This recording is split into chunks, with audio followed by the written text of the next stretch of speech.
Assalamu alaikum.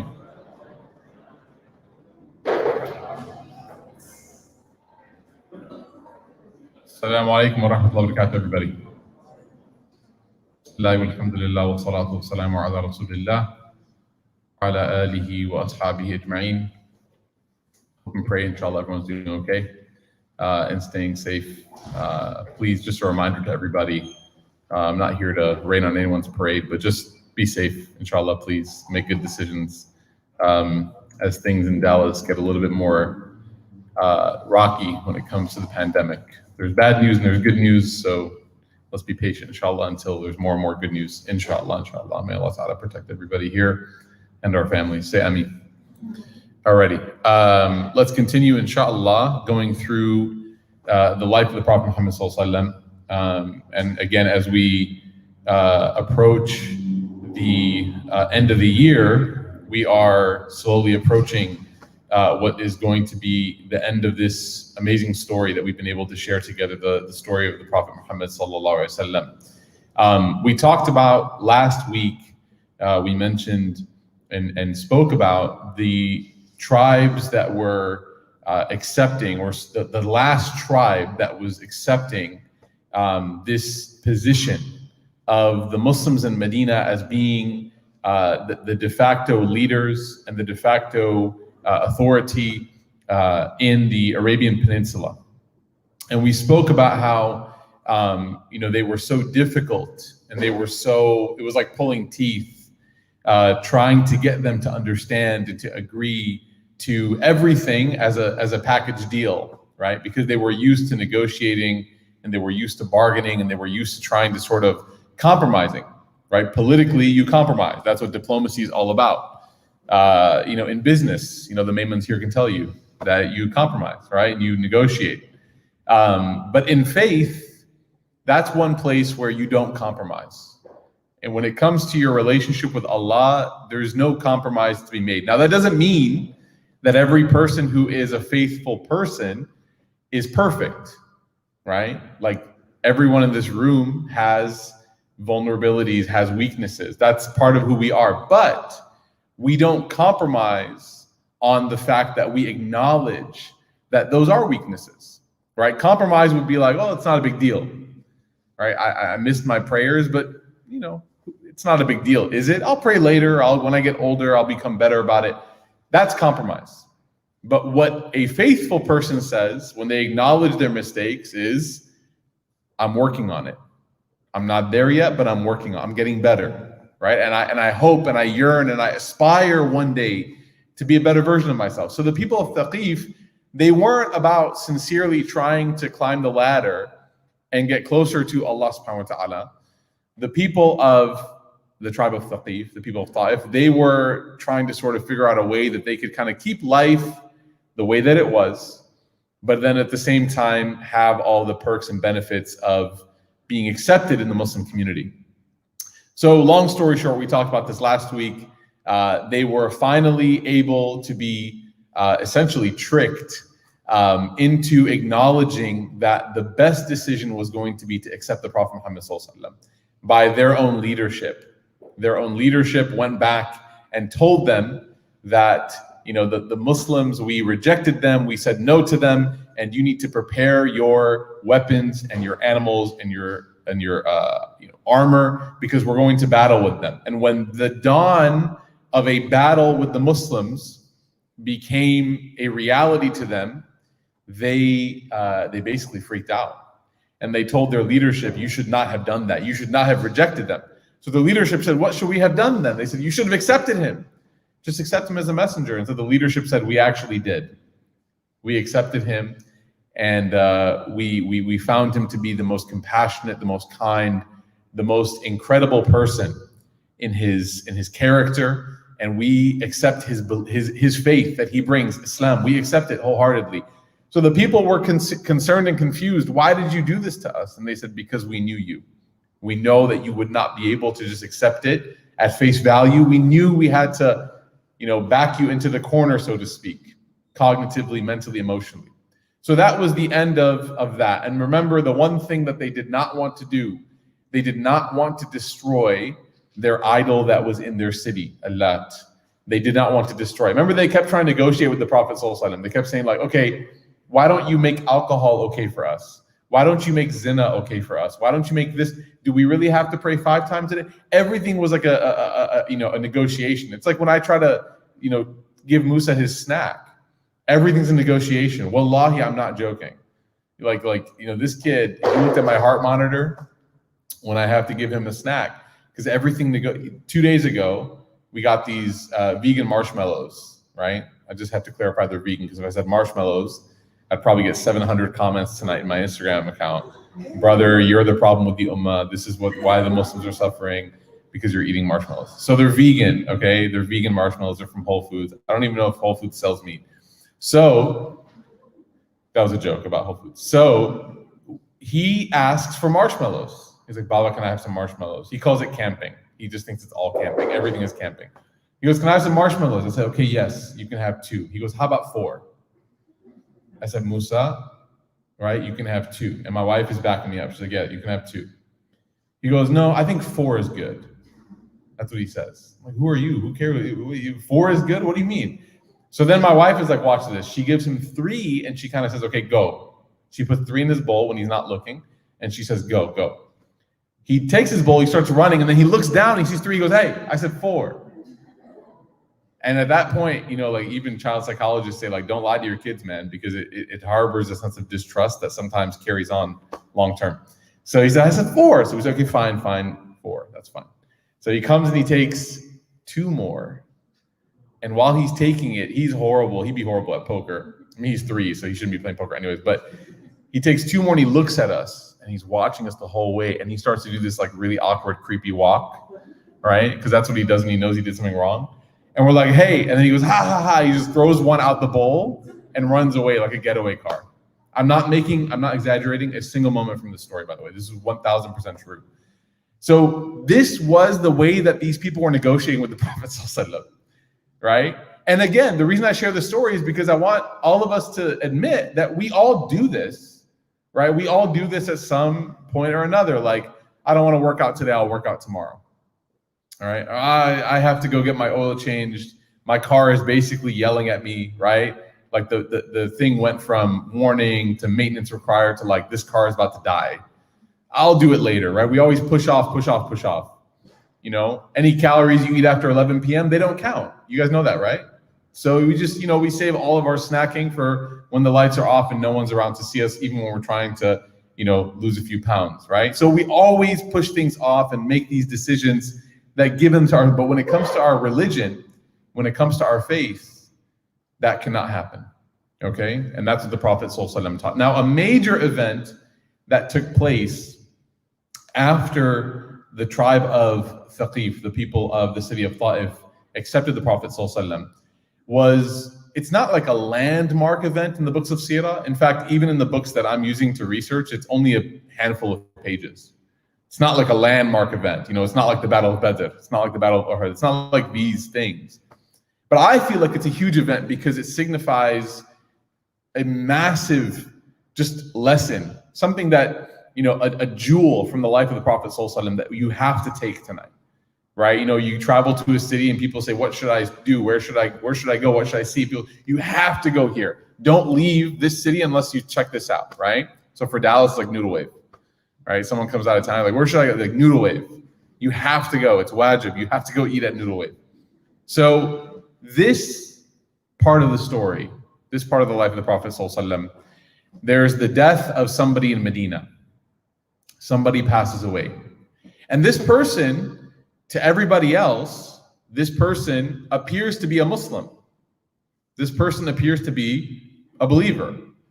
But what we know about him, based on the different hadith narrations, the Prophet ﷺ himself telling us about him, Umar ibn Khattab and these others, and also you can just tell by the way he is, that he's the person that we've known as, throughout this entire journey, as the leader of the hypocrites, Abdullah ibn Ubay ibn Salul. He's the one that his mission in life was that he wanted the Prophet ﷺ to be gone. He wanted the Prophet ﷺ dead. He wanted him out of Medina, because Abdullah ibn Ubay ibn Salul was one of the leaders of Medina before the Prophet ﷺ got there. He was one of the governors. He was one of the leaders of that town, of that area. And so when the Prophet ﷺ arrived, all the people in Medina defaulted to the Prophet ﷺ for leadership. They all accepted him as their leader. That was part of the deal, the whole pledge in Mina during the Bay'ah al-Aqaba. So there was a deep resentment that Abdullah ibn Ubay harbored towards the Prophet ﷺ. And that resentment, it manifested itself in many different ways. Some might say it was like a jealousy. Some might say it was like, maybe envy or just, but it manifested itself in so many different ways. One of the ways was that there was a constant, hypocrites during the time of the Prophet ﷺ. This person in particular, he had a very love-hate relationship with the Prophet ﷺ. The hatred came by him spreading rumors and talking, poorly about the Prophet ﷺ. But then you would have random stories and narrations where Abdullah bin Ubay would be sitting or standing in the masjid, and as the Prophet ﷺ walked in, he would say, everybody, here he comes, our leader, right? Give him your attention, right? Give him your, and does this sound, you guys have heard about the Prophet, does this sound anything like his character? Like, does he need a hype man, basically? No, of course not. Like, that's not his vibe. That's not his character. None of the prophets operated needing like, I don't know, like a Dana White to build up their event. Like, they would just walk into the masjid and pray. And so why would he do that? Why would he hate the Prophet ﷺ so much in private, and then in public he would try? Because he knew that latching on to the power of the Prophet ﷺ inevitably would give him, he was a parasite. It would inevitably give him some sense of power, right? And this is one of the signs of hypocrites, is that what they say, Allah Ta'ala describes in the Quran, that what? That when they're with you, they say, we believe.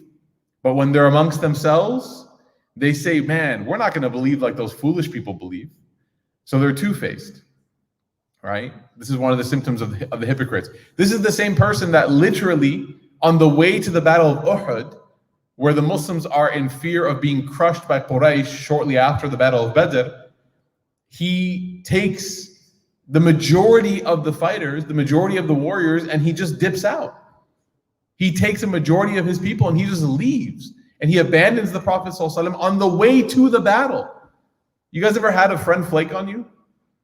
You know how annoying that is, right? There's one person here who shook their head no. You are the flake then. You're the one that flakes, okay?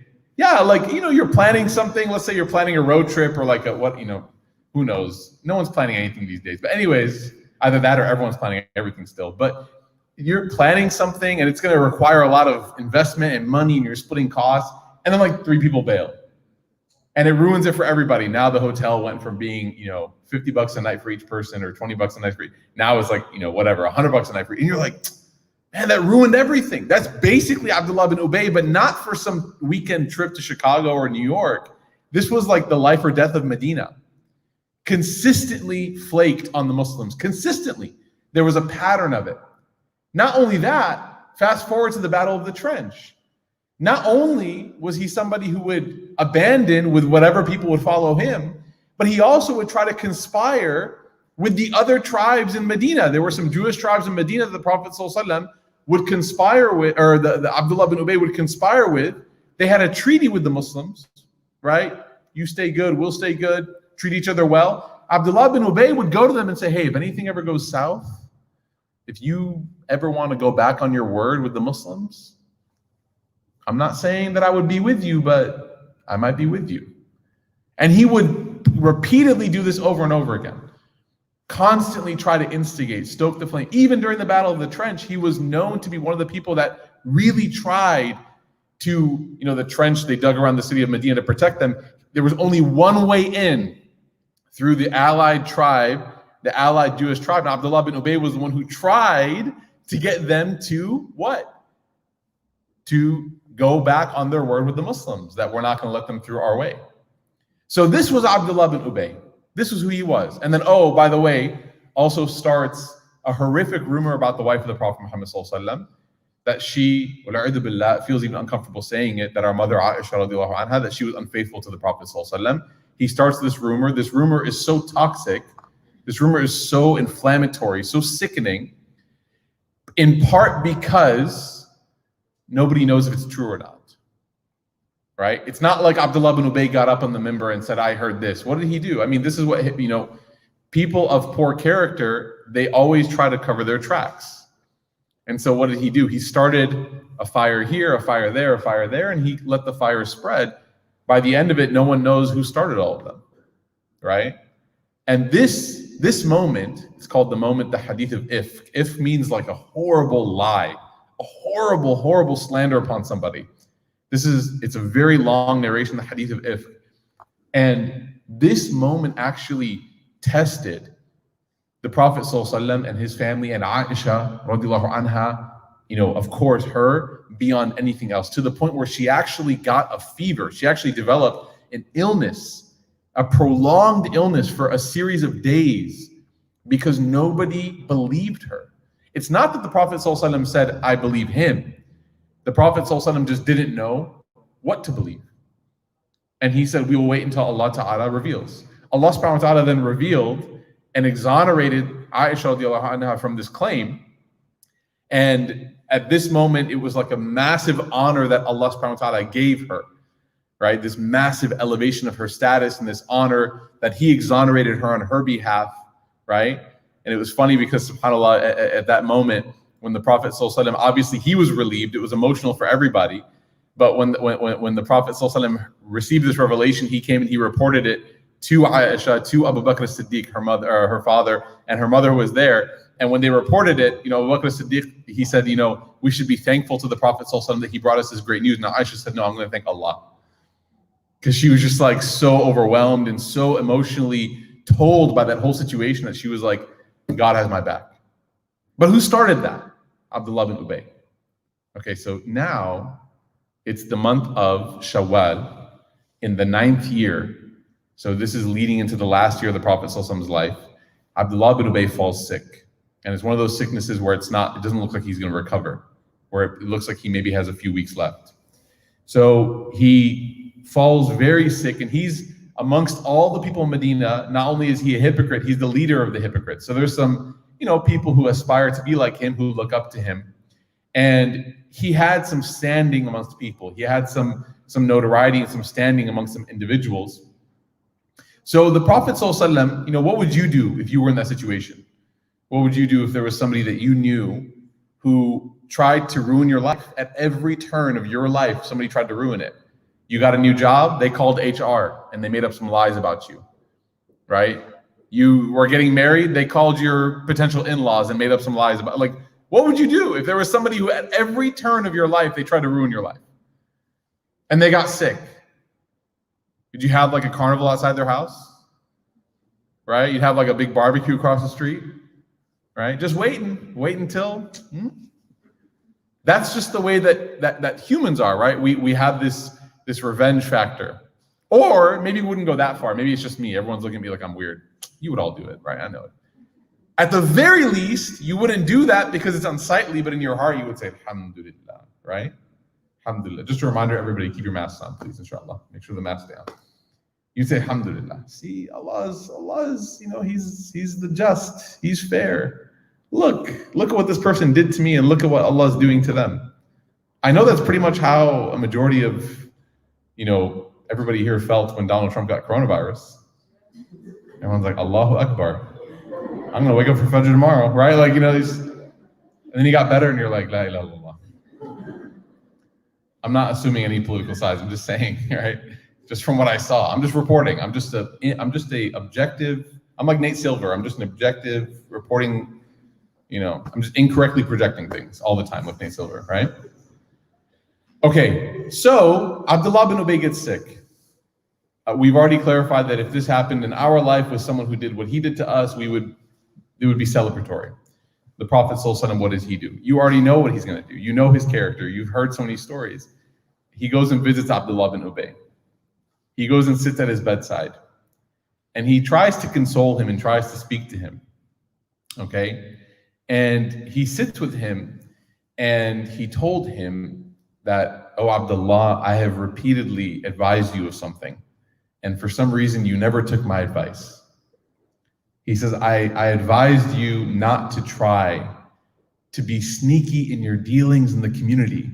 And he reminded him specifically about the pact that he tried to make with Banu Qurayda and Banu Qaynuqa, the Jewish tribes, where Abdullah bin Ubay told them that if you want to attack the Muslims, I know it looks like I'm with them, but I'm actually with you. So the Prophet ﷺ told him, I advise you repeatedly, oh Abdullah, don't do that. Don't do that, right? Why would you do that? Why would you live your life constantly being this sly, sneaky person that I have to always look over my shoulder wondering what you're doing, right? He's sitting there talking to him, trying to get him to kind of, what is the Prophet ﷺ doing, right? Some of you might be like, well, is this appropriate deathbed conversation? He's trying to get him to repent before he dies.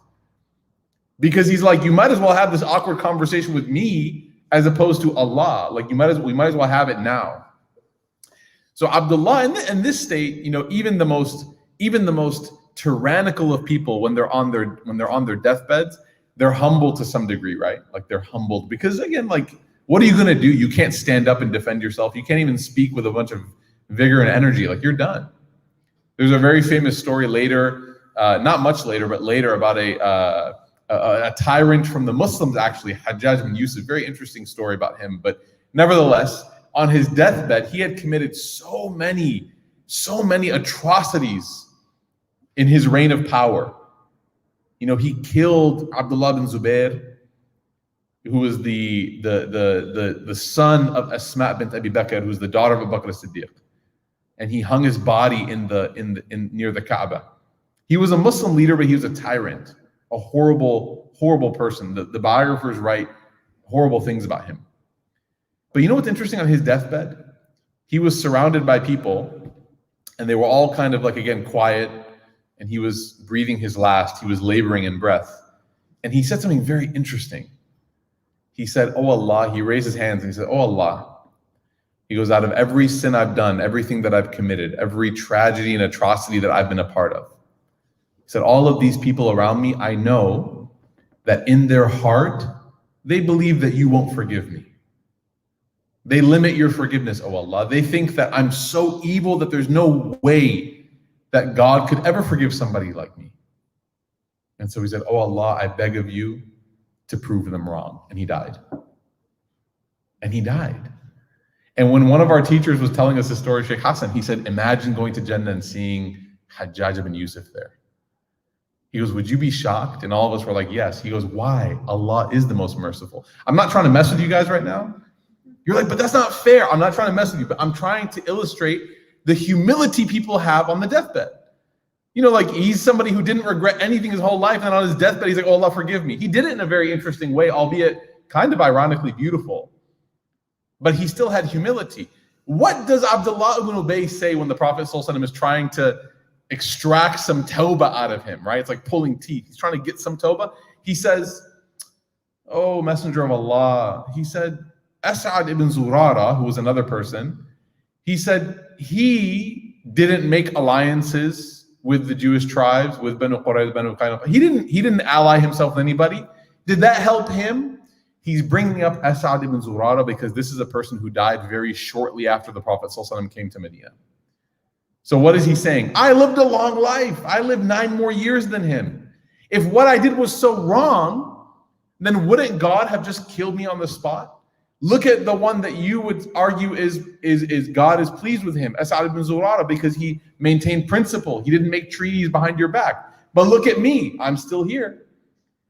And I just saw a couple people shake their heads in disgust. Good, you should be disgusted. We all should be. Why would somebody, first of all, that's a horrific thing to say back to the Prophet ﷺ. Second of all, what twisted logic? But you know what's crazy is that we all kind of negotiate like that ourselves. When Allah is happy with me, things go well. When Allah is upset with me, things go bad. You guys agree? I mean, I'm not saying it's true. Do you guys agree that we have that kind of like instinctually built into us? Yeah. If something bad happens, you're like, what did I do wrong? If you get a flat tire on the way home tonight, may Allah protect everybody. If you get a flat tire on the way home tonight, you're like, what? I'm coming from a halakha, Allah. I'm not, there were so many nights where I came home from bad places and I made it home just fine. And there was dinner waiting for me, right? Now I come home from a dars on the life of the Prophet, I get a flat tire. Is this a sign? Does Allah not want me to come closer to him? Like, and we start doing this weird spiritual emotional gymnastics, right? Like we're like, and then when good things happen, even though we're not obeying Allah, we're like, maybe I'm kind of like in a special crew of people, like I'm immune. Like it's interesting, subhanAllah. We are doing exactly what Abdullah bin Ubay was doing. Because we know who were the most tested of people, the prophets of Allah. If anyone had a right to say, bad things are happening, God must be upset with me, it'd be the prophets of God. Look at their lives. Look at what they had to go through. And then you have people who we know the Quran tells us that Allah was displeased with them, that they were bad people. Fir'aun. And look at the power and the might and the stature that Fir'aun had up until the end of his life when he was overtaken. And so if we follow that logical frame of thought, okay, if God's happy with me, good things happen to me. If God is upset with me, bad things happen to me. You know what you've bought into without realizing it? It's actually, there's a name for it. So in the Christian tradition, it's called Calvinism, right? It's a strain of Christianity in which their founder, Calvin, said that God's pleasure is displayed to people by prosperity. And there's actually an updated sort of references called the prosperity gospel. All right, and you see a lot of wealthy preachers preaching this, that God's pleasure with me is manifest through my private jet. Right? Like it's manifest through my luxury suits. Now, I'm not saying that these are all Christian. Of course not. That would be a gross mischaracterization. But do you see how problematic that train of thought is? Whereas we learn in Islam that what? The first people to enter paradise are going to be who? The poor. The first people to enter Jannah will be those who had nothing. Imagine somebody who lived their whole life having nothing. And they're in Jannah. They're at the front of the line. And you and I, because we had like devices and clothes and money and whatever we had, that we have to wait. Why? Because we have to be asked about every single penny that we spent. Every single dollar is going to be audited. So Islam flips that on its head. You can never assume that Allah is happy with you or upset with you for any material, mundane reason. That, oh, I have a car, that must mean he's happy with me. No. The way you know how Allah is with you is how you're living your life. Scholars, they tell us, how do you know if Allah is happy with you? Look at your actions. Am I waking up for prayer? My mother used to say that if you wake up for Fajr, she said prayer is meeting time with Allah.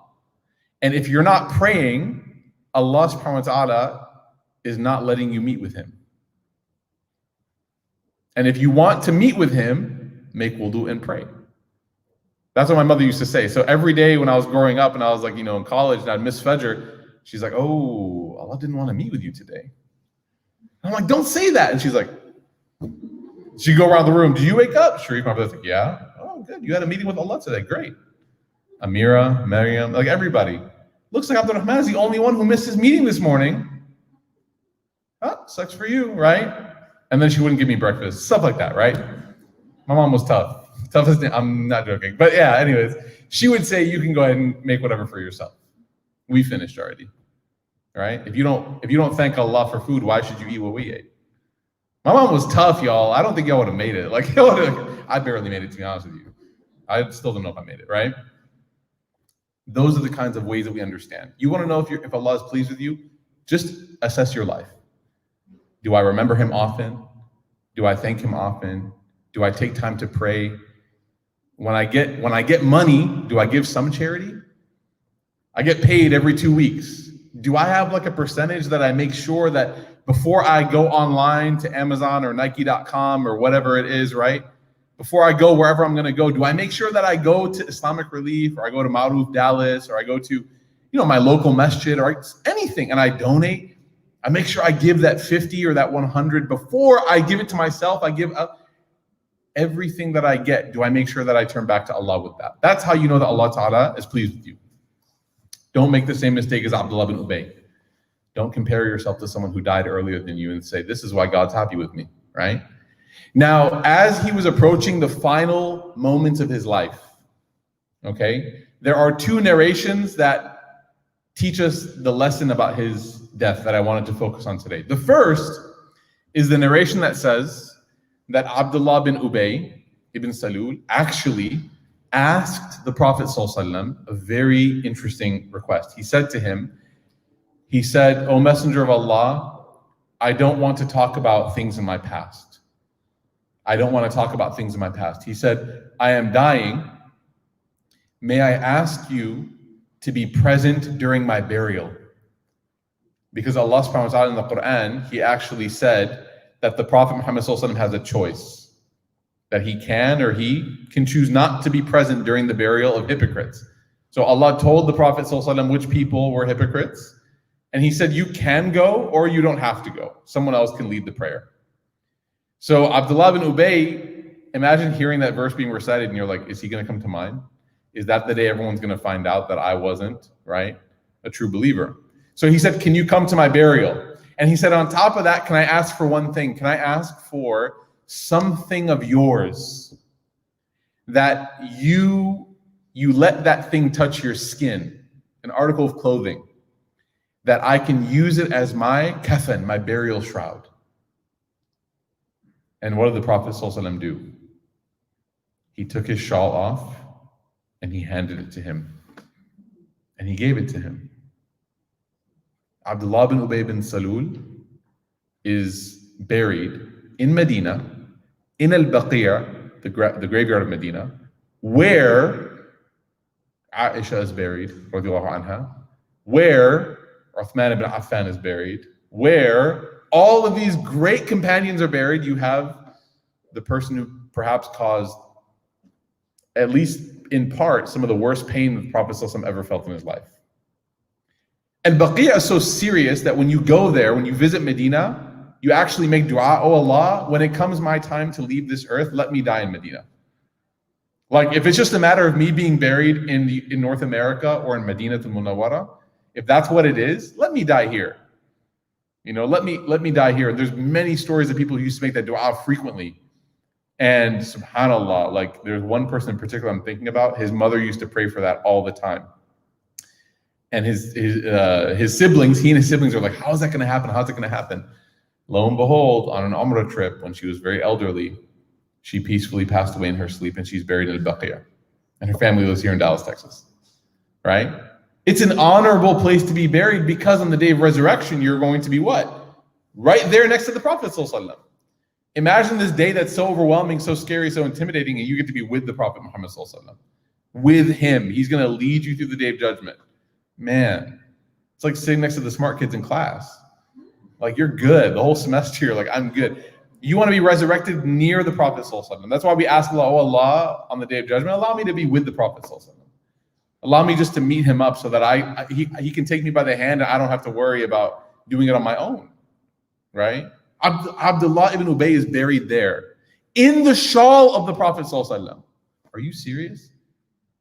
If you looked at that, we say like on a stat sheet. If you looked at that on a stat sheet, you're like, man, I don't know how that guy's not going to Jannah. Like that guy, the Prophet ﷺ went to his janazah, led his janazah prayer, gave him a shawl, and he's buried in Al-Baqi'. Like he has all of the whatever you call it, like he has all of the stats. He has all the qualities. But you know what we learn from that? Religious symbols don't make up for corruptness.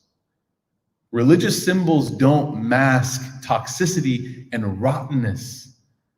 The rotting of a person's heart cannot be masked by a beard or a hijab, right? Like the death of someone's heart cannot be made more fragrant by like a sajda mark on their forehead or a tasbih in their hand. I can't. Many people look at what I'm wearing and assume that my heart is a certain way. This is all just an ornamentation. This is like an ornament on a non-religious tree.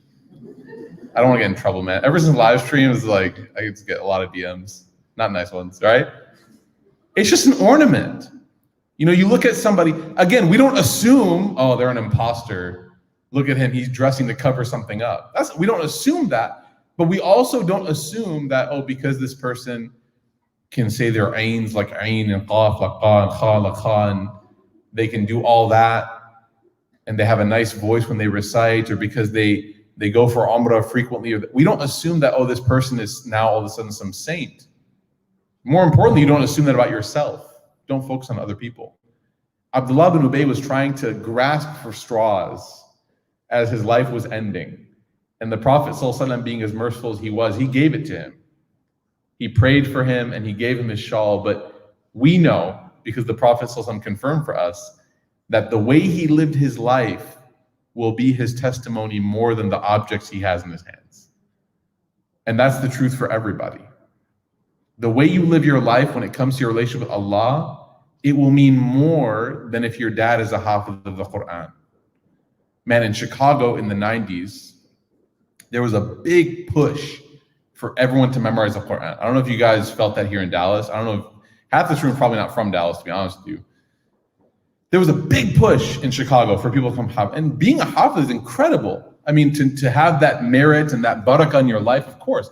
But there was no shyness about people saying sometimes why they wanted it to be, because of some fada'il and some narrations that say that the hafaz get to take 10 people with them to Jannah, or the parents of a hafiz get to take, you know, there's a narration that says that the person who memorizes Surah Al-Baqarah, that they will go to paradise.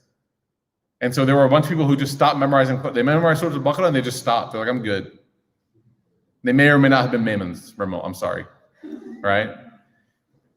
That kind of symbolic religiosity is not what this is about. It's not what this is about. The symbols only mean something if the core is there, right? Just like the food that you eat, if somebody garnishes it but it tastes bad, you're like, what was the point? It only adds to the experience if the food itself is delicious. So Abdullah bin Ubay, he gets this. There's another narration, because I said there was two. There's another narration that's even more powerful. And you might ask, how might there be another narration? Isn't that pretty conclusive? Like he asked. And, well, the problem was Abdullah bin Ubay had a son. What was his son's name? It was Abdullah. He wasn't very creative. So his son's name was also Abdullah. And so in the narration, you can imagine which Abdullah are they referring to. So there's another narration, and both of them may have been true, by the way, because there's no contradiction in them, that his son was actually a Muslim, a very good Muslim. His son was a very devout, pious person. And just like with Abu Jahl in Ikrama, do you guys remember that story? When Abu Jahl's son accepted Islam, what did the Prophet ﷺ say? He told his companions, I don't want to hear a single one of you mention his father. Abu Jahl, I don't want to hear a single one of you. When Ikrama comes here and he accepts Islam, if I hear one of you mention his father, to bring that anxiety and that tension, which he's obviously thinking about. He knows that his father was, if not the greatest enemies of the Prophet ﷺ. And he's coming here to accept Islam. If one of you guys even say Abu Jahl, I'm going to be so upset. Why? Because the Prophet ﷺ did not want to strip down this person's dignity, take away his honor, right? What does he have to do with his dad? What is he inheriting from his father? Nothing. Don't group them together, especially not now. Same thing with Abdullah ibn Ubay ibn Salul. His son was a good guy. He's a good kid. And he knows his dad is a piece of work. He knows his dad is not a good guy. The Prophet ﷺ knows that Abdullah knows his dad is not a good guy. So what can the Prophet ﷺ do to comfort the heart of this young man? What can he do to make him feel like, hey, I don't want you to walk around Medina for the rest of your life being known as the son of the hypocrite. Imagine, right? Imagine, there are people in our community that one of their family members made a big mistake. And the whole family has to like go into like the witness protection program of the Muslims. I'm not joking. I mean, if I'm gonna be real with you, my eldest sister left Islam when I was in high school. And for a long time, we just had to like stop going to the masjid. I remember distinctly, we just had to stop. And when we came back to the masjid after a few months, people were like, "You're back?" Can you imagine how painful it must have been for my parents, for me, for every? I probably, did some sort of psychological defense mechanism and just compartmentalized it. That's why I can talk about it so openly right now. But it happens. Somebody like someone struggling with an addiction, which is an illness. Someone struggling with this, or they're doubting their faith, or that. It happens, man. Every family has something. And then the rest of the family just kind of has to disappear. So the Prophet ﷺ was like, no, I'm not going to let that happen. Not on my watch, not in Medina. So what did he do? He said to Abdullah ibn Ubay ibn Salul, the son, I'm going to lead your father's burial, and I'm going to wrap him in my shawl. That way, if anybody tries to bring up to you in some conversation later that you're the son of a hypocrite, you can tell them what's up. You can tell them that, yeah, well, the Prophet ﷺ led his janazah, and he's buried in the shawl of the Prophet Muhammad ﷺ. You see how thoughtful the Prophet ﷺ was? You see how incredibly thoughtful he was? He went out of his way and gave from his own to make sure that the son of a horrible person did not have to live down the horrible life that his father lived.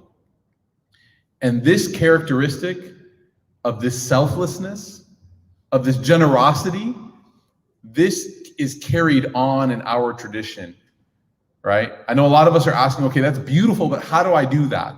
How do I do that? Let me tell you how. In the books of Tazkiyah, they talk about stinginess, because really what the Prophet ﷺ is doing here is he's being generous.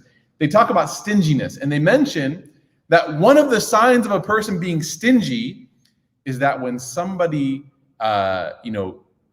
ruins or tarnishes something that belongs to them, somebody, stains or dents or scratches one of their belongings, one of the signs of bukhl, of stinginess, is that they show it on their face. Like they show it. So the example that one of my teachers, Sheikh Hassan, he gave when I read this poem with him was, he said, can you imagine buying a new house and you have this beautiful plush, like cream colored carpet? It's just gorgeous. It's just amazing. It feels like Jannah when you walk on it. He said, and imagine then you invited some people over and one of them had a young kid and for some reason they brought grape juice. You see where this is going? So he said, he goes, what would you do? What would you do if that kid, and you told the parents, you gently, even this would be stinginess, like to remind the parents, like, please, the grape juice, have the grape juice. You kind of like raise your tone because you're really passive aggressive. You're like, oh no, right? You kind of fake it, but really you're like, get the grape juice off my carpet, right? So the sheikh, our teacher, he said, and this is when I was in Tennessee, we used to read with him. He said, a truly generous person would not even make the parents feel anxious. Like the kids, like, kids kind of like, they waddle like they're inebriated. So it's like, that's a nice word, I'm not gonna translate it. So they waddle like they're not all there, kind of. So, like you'd be a little bit, oh no, is he gonna spill it? And the parents can see that on you. Like you're talking to them and then they're like, your eyes are darting at that cup of grape juice and they feel bad. Should we just leave? Should we just go? Or the kids are crying on the plane and everyone around the shrieking child because their ears are popping and they can't do what we do, swallow, blow their whatever, right? And all these young like millennials are like, gonna get first class next time. No, you're not. You're flying Spirit. There is no first class, right? Like, just relax, okay? You're flying a bus that they put wings on. Okay, like don't threaten, don't give empty threat. And that poor parent, and by the way, this has never been us, alhamdulillah. I'm not doing this, I'm not lashing out on the class right now. Our kids, alhamdulillah, they sleep through flights like, alhamdulillah. But we've been there when kids were shrieking on flights, everyone's like, oh my God. And they keep darting their eye. What can the mom do, man? Have some generosity. Be generous. The Prophet ﷺ taught us this in this story. You're really gonna be that stingy where like your comfort and your luxury and your peace and quiet is gonna really bother you that much to where you need to let this person know that they are ruining it for you, right? Like if I called out Yazin for dropping his phone. I'm just joking, right? This hall echoes like crazy. So then he says, my teacher said, a truly generous person, he goes like a mildly generous person would not even point the grape juice out. You know, take a chance. Let's see what happens. A really generous person, when the kid spilled it, because it's going to happen, okay, inevitably, the kid's going to spill the grape juice on the carpet. He said a very generous person would laugh about it. It's no big deal, man. It's just carpet. Who cares? You might even make up something like, oh, we have a lot of leftovers. I can just get them to come cut that piece. Don't even worry about it, right? Or like you might be, I can't even see it. It's like right there. It looks like a murder scene. You're like, I can't even see it. And he says, a very generous person, like prophetically generous, would take the cup and pour the rest out. Just to show the parents, I don't care. Are you having a good time? I hope, did you guys want some more food? Who cares about the carpet? I can always get it replaced. Right? Like how many of us, be honest, like this is an indictment against me too. How many of us would really be at that level? This is what the Prophet ﷺ did. To the son, imagine the conflictedness he's feeling inside of him. I'm a devout Muslim and I have to bury my father who caused so much distress to the Prophet ﷺ. He's feeling guilty and self-aware and just so anxious and probably just wants to shrink inside of himself and just disappear. And the Prophet ﷺ goes and puts his warm hand around his arm and says, don't worry, I'm with you. This is why I wanted to focus today on this. It's only 1 or 2 pages, but I wanted to really, there's so much of the prophetic character that you cannot describe except through stories like this. This is why Allah Ta'ala calls him mercy. وَمَا أَرْسَلْنَاكَ إِلَّا رَحْمَةً لِلْعَالَمِينَ. You are mercy. Everywhere he turned, he was mercy. This is the prophetic way. This is our Prophet, sallallahu alaihi wasallam. When this happened, he prayed upon him, and Umar, if you remember Umar from Fath Makkah and Umar from all these different scenarios, Umar al-Khattab, he actually told the Prophet sallallahu alaihi wasallam, are you seriously going to do this? Are you seriously going to pray on him? And the Prophet Muhammad sallallahu alaihi wasallam said, yes. And he said, Ya Rasulullah, are you really going to do this? And the Prophet sallallahu alaihi wasallam said, yes, I'm going to do this. Right? Which shows you again that his character was so soft and so merciful. And then after he did it, Allah subhanahu wa ta'ala revealed in Surah At-Tawbah, chapter 9, that the Prophet sallallahu alaihi wasallam should not pray on the burials, the janazas of any of the hypocrites that were known. Why? What's the wisdom? Because as human beings, we have weaknesses and vulnerabilities. And one of the things that we do often is we associate unknowingly, right? So you see a person that you think is religious or pious doing something and you think to yourself, hey, it must be halal. Like, you know, actually one of the great scholars of fiqh, he actually wrote, and he said, Imam Qurtubi, he said that the mufti, for the world, their actions is an evidence of faith, is a proof. You know, people say, what's your dalil? What's your proof? He said, for the world, the mufti is the proof, like the way that they live. That's why you see a lot of great teachers, they live like they hide themselves because they know their weaknesses and they don't want people to see, you know, that I let my kids trick or treat. There's a lot of scholars low key on the down low, like their kids are like 3 years old and they dress them up, like, and they just kind of like, they're like, no one's gonna know. They go to like some other neighborhood in like Prosper or like Oklahoma, they drive all the way because they're just like, my kids go to school and are tempted by this and I have to like let them know because they don't want to be torn to shreds. And also maybe they're not completely comfortable with it themselves, but they're human. They got to manage that expectation of that child, right? Or they might watch a movie or a TV show and they're not going to post about it because they don't want people to be like, oh, it's okay. They're watching this TV show. It's okay for me to watch Game of Thrones, which you know I have beef with, right? So the Prophet ﷺ was told by Allah subhanahu wa ta'ala not to lead the janazas of the hypocrites any longer. Why? Because in the weaknesses of humanity, the association that, oh, well, he did it for them, so the way they lived must have been fine, that association was just too risky. It was too much of a liability. What lesson do we take from that? We have to think about how we live. And even though you might not mean something, you do have to think about perception. Optics matter. Optics matter. You don't say certain things or tweet certain things or share certain things or do certain things because you're afraid of maybe your professional aspirations, your career, right? Again, nothing controversial, just in general. You just don't say certain things, right?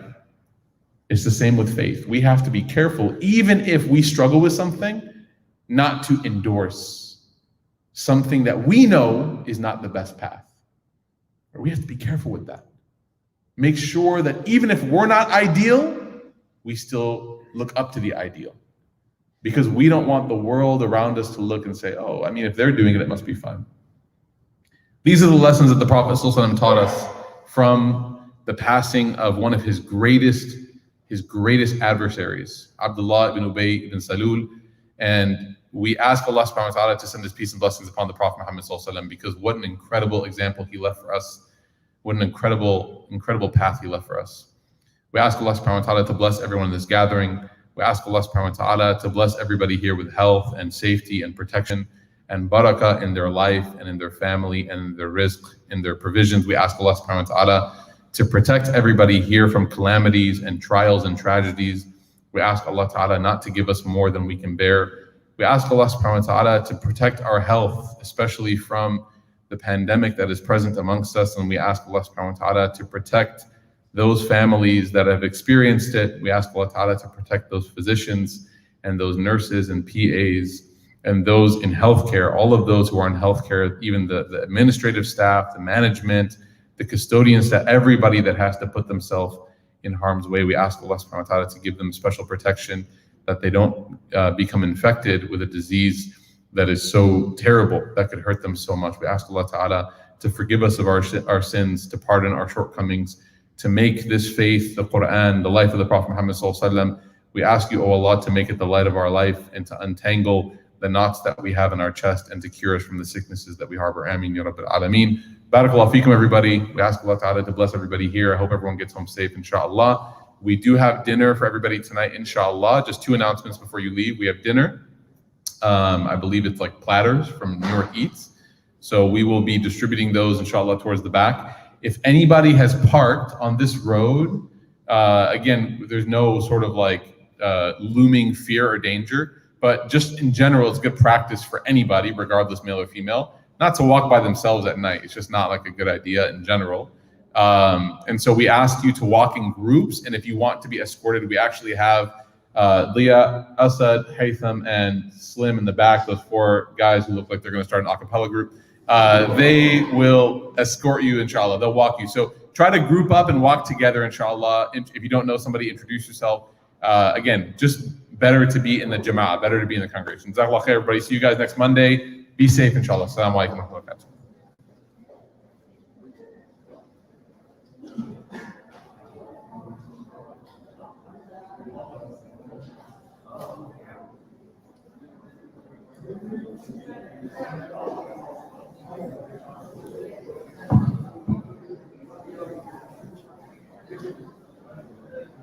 Assalamu alaikum. Was that your phone or your bottle? It was pocket knife. I feel like you're like, speaking of walking by yourself at night, I'm good. You're like, if anyone wants to walk with me, I have a pocket knife. How's it going, guys? It's good, man. It feels good. Alhamdulillah, good. I know. The pandemic threw off the entire schedule, and I know. I'm like, this Monday I'll be out there. This Monday I'll be out there. No, I'm kidding. I'm not joking. You guys live kind of close to here, I guess, right? 15 minutes away. Yeah, it's not too bad. It's not too, just temporarily. We'll see. I mean, we do want to be somewhere that's more central than the last location. It wasn't too bad, but we do want to be somewhere central, so we're looking. Right now is, I think we're going to look actually like Addison. Yeah, like Addison, Carrollton-ish, kind of that area. Closer to Addison. That's a good area. We just need, it's really just about finding the right space. That's the issue for us. So inshallah, we'll find that. Inshallah, this is going to be like